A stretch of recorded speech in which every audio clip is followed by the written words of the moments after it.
আমরা জাতীয় নাগরিক পার্টির পক্ষে মোহাম্মদ রাসেল আহমেদের নমিনেশন ফর্ম তোলার জন্য আসছি। তো বিষয়টা হলো যে আমরা জয়ের জন্য আশাবাদী। জাতীয় নাগরিক পার্টির নতুন দল, ইতিপূর্বে এই দলটি বিভিন্ন জেলা, উপজেলা এবং বিভাগীয় পর্যায়ে, ইভেন ইউনিয়ন পর্যায়ে, ওয়ার্ড পর্যায়ে কমিটি হয়ে গেছে।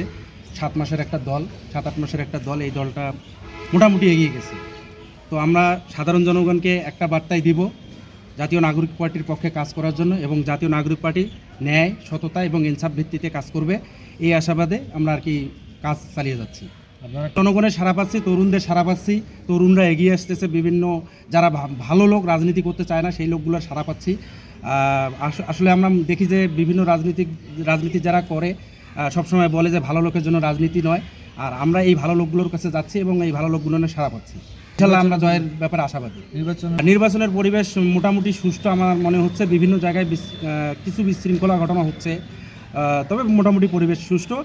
আর আপনি যেটা বললেন, যে একটা প্রশ্ন করলেন আপনি, যে তরুণদের সাড়া পাচ্ছি আমরা, এই আর কি।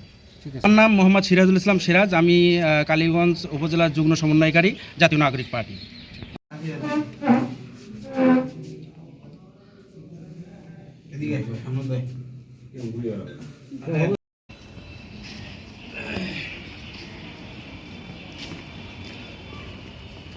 লালমনিরহাট 2 কালীগঞ্জ ইনশাল্লাহ এনসিপি।